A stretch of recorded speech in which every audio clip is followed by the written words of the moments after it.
simplest terms, there's a cover-up. The 9/11 report is a joke. The question is, what's being covered up?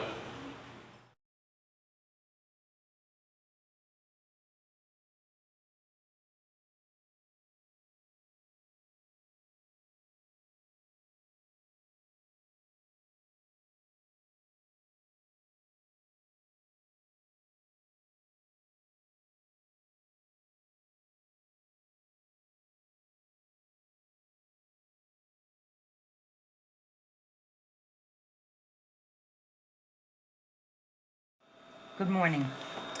My name is Lori Van Auken. I am speaking today on behalf of 9/11 widows Monica Gabriel and Mindy Kleinberg, who are here with me today. On the morning of September 11th, my husband Kenneth was killed while at his office on the 105th floor of the North Tower at the World Trade Center. We extend our sincere thanks to you, Representative McKinney, as well as all of those who are responsible for setting up this hearing and giving us this opportunity today. On the morning of September 11th, I received the following message from my husband, Kenneth. Messages. I love you. I'm in the World Trade Center. The building was hit by something. I don't know if I'm going to get out, but I love you very much. I hope I'll see you later. Bye. End of messages. From his words, I knew that Ken survived the impact of the plane. So I tried to call him back, but there was no answer. I fell to my knees in a panic, still clutching the telephone. A moment later, when the phone rang, it startled me completely. I prayed that it was Ken. But it was my mother. She told me to turn the television on. I told her about Ken's message. I told her that I couldn't reach him. I told her that I was very scared.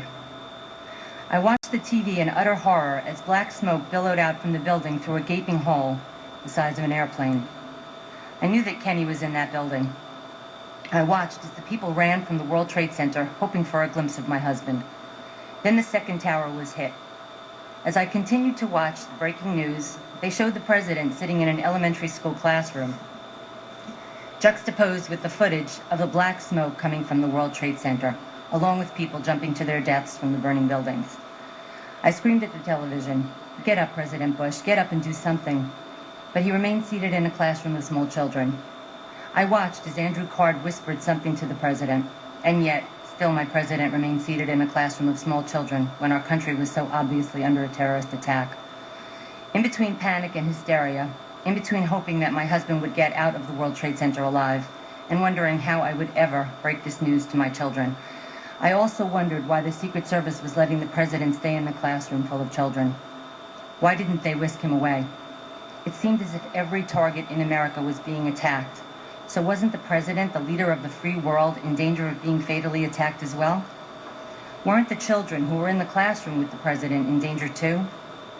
After 2 days and hundreds of phone calls to New York City hospitals and to the Red Cross, receiving no guidance and absolutely no answers, my husband's employer, Howard Lutnick, the CEO of Cantor Fitzgerald, recounted on a news program that no one who was in the offices of Cantor Fitzgerald at the time of the attacks had survived. That meant that Ken was gone. My looming and painful question as to whether or not my husband had survived was now answered.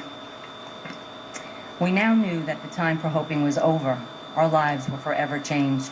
My children would never again see their father, and I was now a widow. The grieving was just beginning.